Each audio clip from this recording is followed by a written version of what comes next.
let's move on. Obviously you got to spend some time, face to face there last week. You've been paying close attention to what's going on during camp. So who are some of the big bright spots out of camp right now that you've been seeing with your own eyes and just been hearing about from being around the team as well?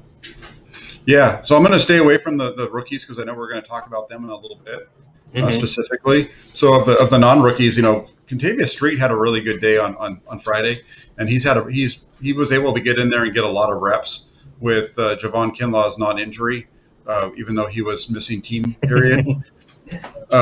So Street got a lot of run, and he did really well. He's showing that he is a guy he's going to be a player on this team. This is the first time that he's shown up for training camp and not had to deal with some kind of an injury or still rehabbing from one in his career. And it's kind of showing. His play's been done really well so far. So I would say, he's definitely somebody to look for. Is he going to be a starter? Most likely not, but I think he has the potential to be a really good rotational player.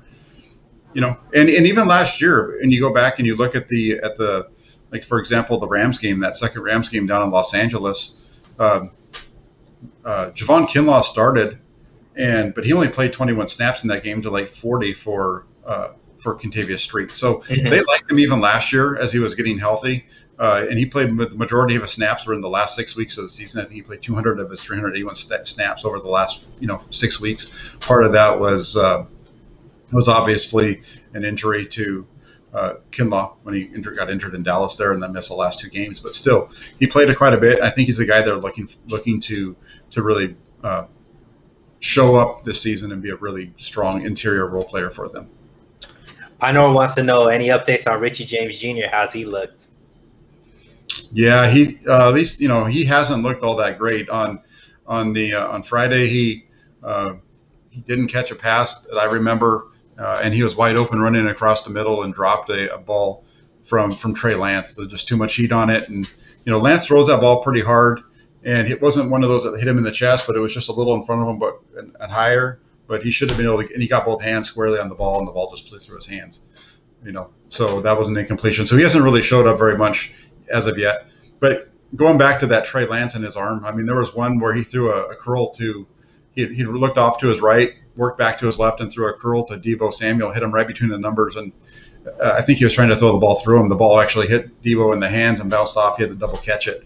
That's how hard the ball was getting there. Wow. That's the one. That's what shows up with him is his arm strength is very strong. And there's going to be times when I think he needs to get to the point where he can take that off of his throws and only do that when he absolutely has to. I'm not sure if he has that ability yet, so we're going to have to see that, be able to get a little bit of touch on those throws, instead of it always being driving it in there. Because that did come into play with an out route that he threw that got tipped and knocked away. As if he had just thrown that with a little bit of arc on it, he could have got over the underneath defender and it would have been a nice completion on the sidelines. But it was too flat, and Marcel Harris was able to knock it down. One of the biggest things that people have been talking about with that wide receiver core is after, Ayuk and Deebo, who's going to really solidify that wide receiver 3 spot and the rest of the depth. Obviously, we still have a lot of time before these decisions need to be made. But if week 1 was the only week we had to make decisions based off of that week of training camp, who were some of the most impressive receivers after, Deebo and Ayuk? Yeah, well, the Ayuk and Samuel I do want to touch on them really quick because we were talking about guys that were really impressing, and they've looked really good.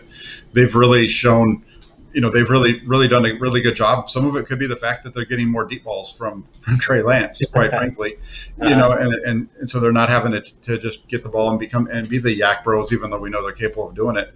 But the other one, Mohamed Sanu, you're hearing a lot of people talking about him, and he's done a good job. He's not an explosive player like Deebo Samuel or Brandon Ayuk, but he's a solid receiver, possession type of receiver. He's going to be very simple. He's, to me, I had this conversation with Grant on the field. We were kind of talking about it, and he's Kendrick Bourne, but maybe just a tick bit behind him. But a bigger body, right? So he's somebody who maybe in the red zone might be a little bit more of a target than the guy you just mentioned, Kendrick Bourne was for the 49ers. Well, if you remember, Kendrick Bourne was one of their top red zone threats. Right. And I do think that Mohamed Sanu has the ability to do that. Well, he caught a touchdown pass today in the red zone, because that's where from what I understand, the team drills were all down in the red zone area. So that's what they were focused on today. When I was there on Friday, they were working on third and 5 and third and long. So, every day in their team period, they're kind of working on different situations right now. They haven't tried to put it all together quite yet. But that'll be coming. But yeah, those guys have all looked good. Mohamed Sanu definitely looks good. On Friday, he was targeted 5 times, tied for the most on the team. He had 4 catches out of the 5 targets that were thrown his way. So he's looking good. Beyond that, I don't think there's anybody else that really has separated themselves at all. Those are really your top 3 guys. Got you. And as far as receivers, can we go secondary? Talk a little bit about what you've seen out of the secondary. Verrett, Mosley, how are they looking? Coming into training camp. Yeah, well, Mosley hasn't been able to practice yet. Mosley's been on the reserve COVID-19 list. Oh, that's right. So he hasn't been on the field yet, but Jason Verrett's looked really good, and same with Jimmy Ward. He's looked really good as well. They've looked really good. And in the other secondary players, Tim Harris Jr. has been on the other side, and he's been Dante Johnson, I think, has been playing, right? Yeah, but the guy that they had, Tim Harris Jr. as the backup, he was the back. They had him. He was the one that was running with the ones last week. He didn't practice today, so that's why you saw Embry Thomas got some run with the ones, because Dante Johnson was out as well. Was a little dinged up, so Embry Thomas got some starters reps today.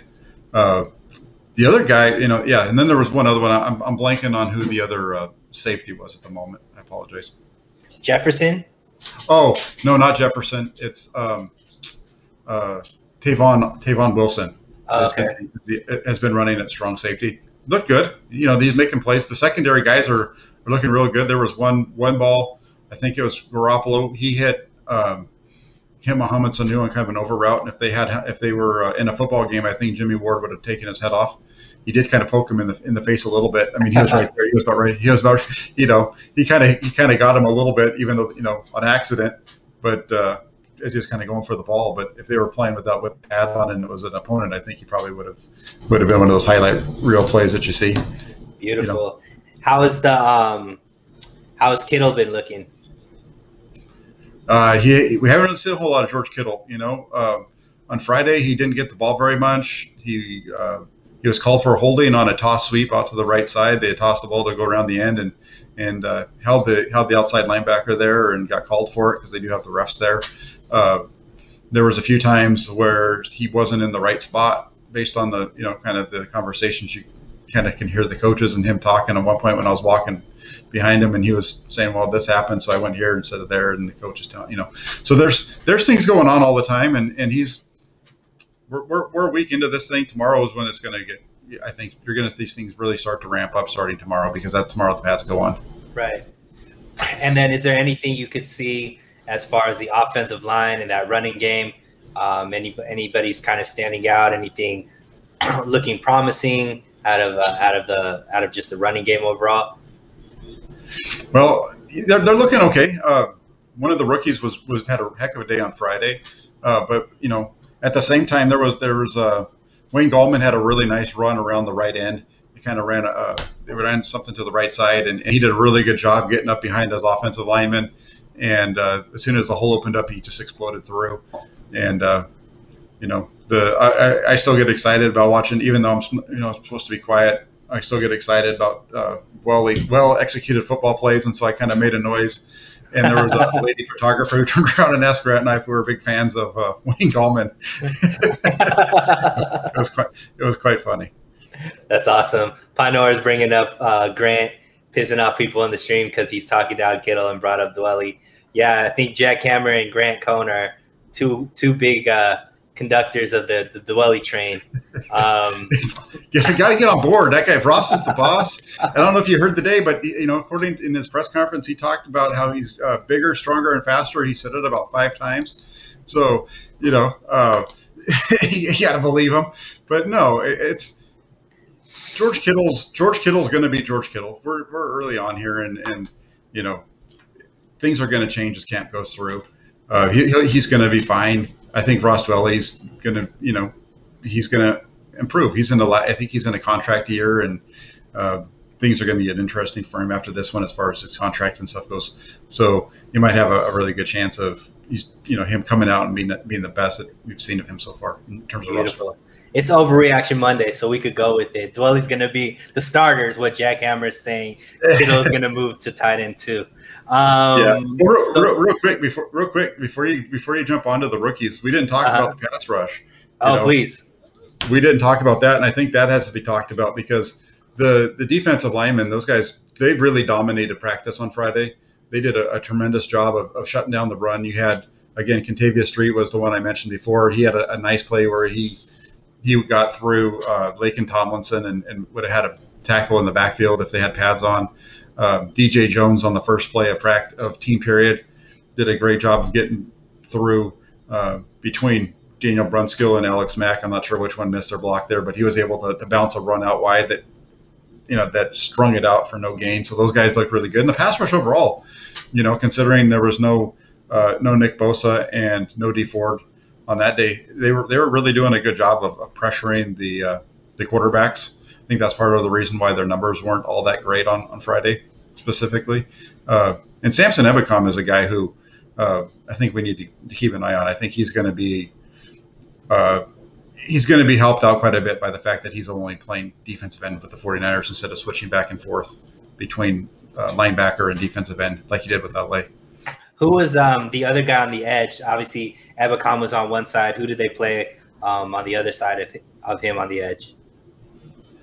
Eric Armstead was out there most of the day. Got you. Okay.